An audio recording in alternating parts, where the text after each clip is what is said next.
কথা না বললেই নয়। আমরা জানি যে যখনই কোনো উৎসবের দিন হয়, ছুটির দিন হয়, আর একটা জায়গায় খুব ভিড় হয়, সেটা হচ্ছে সম্প্রীতির চিড়িয়াখানা। আজকে বড়দিন, চিড়িয়াখানায় ভিড় হবে, এটাই খুব স্বাভাবিক। কিছুক্ষণ আগে তাহলে তুমি কি আরো একবার তোমার শৈশবে ফিরে যেতে চাইছো? একদমই তাই, চিড়িয়াখানার সঙ্গে শৈশবের স্মৃতি তো জড়িয়ে থাকেই। আর অয়ন কিছুক্ষণ আগে, অয়ন চিড়িয়াখানা থেকেই রয়েছেন আমাদের সঙ্গে। কিছুক্ষণ আগে অয়নের সঙ্গে কথা হচ্ছিল। অয়ন, তুমিও যেমনটা বলছিলে যে চিড়িয়াখানা এমন একটা জায়গা যার কথা না বললেই নয়, কারণ বড়দিন হোক, যে কোনো উৎসব ছুটির দিন হোক, চিড়িয়াখানায় একটা ভিড় হবেই। আর আজকে ক্রিসমাস, এই মুহূর্তের ছবিটা কি অয়ন? এই মুহূর্তের আবহ কেমন চিড়িয়াখানায়?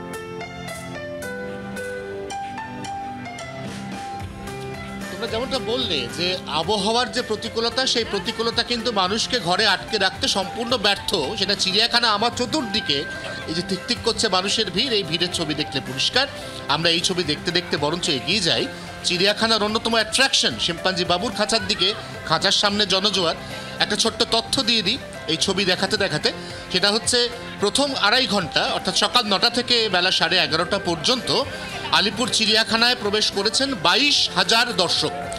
2023 সালের 25শে ডিসেম্বর বড়দিনে আলিপুর চিড়িয়াখানায় সব মিলিয়ে প্রবেশ করেছিলেন 1,13,000 দর্শক। এবার সেই রেকর্ড ভেঙে যাবে এমন একটা আশা করা হচ্ছে, কারণ একদিকে যেমন আবহাওয়াটা খুব একটা অনুকূল নয়, তেমনই খুব একটা প্রতিকূলও নয়, কারণ এই মুহূর্তে বৃষ্টি একেবারে বন্ধ হয়ে গেছে। এবং তার সঙ্গে সঙ্গেই আমরা দেখতে পাচ্ছি যে বাবু তার চিরাচরিত নিজস্ব মেজাজ নিয়ে বসে রয়েছে একেবারে নিজের খাঁচার ভেতর তৈরি সিংহাসনে। এবং সেই ছবিটাকে ক্যামেরা বন্দি, মোবাইল বন্দি করার জন্য চারপাশে কাতারে কাতারে মানুষের ভিড় দেখতে পাচ্ছি। আমরা আবারও বলছি, চিড়িয়াখানায় অনেক অনেক অ্যাট্রাকশন রয়েছে।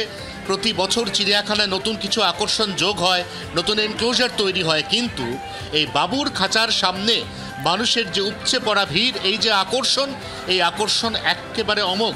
আমি বরঞ্চ এই ভিড়ের ছবি দেখতে দেখতে, তোমাদের মাধ্যমে দর্শকদের সাথে কথা বলতে বলতে একটু এখানে যারা এসে উপস্থিত হয়েছেন তাদের সঙ্গে কথা বলবো। আমি দেখি কার সঙ্গে কথা বলা যায়, কারণ প্রত্যেকে এক দৃষ্টে বাবুর দিকে চেয়ে রয়েছে। তার মধ্যে আমি একটু কথা বলবো আপনাদের সাথে। কোথা থেকে এসছেন? আমরা এসেছি ব্যারাকপুর থেকে। কিরকম লাগছে? বাবু একদম খাঁচার সামনে আপনাদের ক্যামেরার সামনে পোজ দিয়ে বসে রয়েছে। অসাধারণ লাগছে। আগেরবারে এসেছিলাম, আগের বছরও দেখতে পাইনি, এবছর এসে দেখলাম, খুব ভালো লাগছে। 23-এর ফেলিওরটা 24-এ মেকআপ হয়ে গেল। একদমই তাই। 23-এ বাবুকে দেখা যায়নি এই একই দিনে, কিন্তু এই সময় 24-এ বাবু দর্শন দিয়েছে। এর থেকে ভালো খবর কী বা হতে পারে? এবং এই খবরটা যে অত্যন্ত ভালো সেটা বোধহয় বলতে হচ্ছে না, কারণ ছবিতে এই মুহূর্তে যাদেরকে দেখা যাচ্ছে তাদের প্রত্যেকের ঠোঁটে চওড়া হাসি। এবং তার সঙ্গে অবশ্যই যে অ্যাট্রাকশন, যে আকর্ষণের দিকে বারবার সবার নজর চলে যাচ্ছে, সেটা হচ্ছে একেবারে মুডে রয়েছে বাবু। রীতিমতো সে নিজের যে এনক্লোজার, সে এনক্লোজারে বসে রয়েছে। এবং চিড়িয়াখানার এই বাড়তি আকর্ষণ, তার সঙ্গে আরও নানাবিধ আকর্ষণের টানে ইতিমধ্যেই 22,000 মানুষ প্রথম 2.5 ঘন্টায় পা রেখেছেন আলিপুর চিড়িয়াখানায়। একেবারে জমজমাট হয়ে উঠেছে এই গোটা চিড়িয়াখানা চত্বর বড়দিনের এই উৎসব মুখর আবহে। একেবারেই অয়ন। আর বাবু একেবারে খোশ মেজাজে বাবু হয়েই বসে আছে, কারণ বাবু বুঝতে পারছে যে আজকে সেন্টার অফ অ্যাট্রাকশন সেই। বাংলার আওয়াজ, বাঙালির আবেগ, জি 24 ঘন্টা।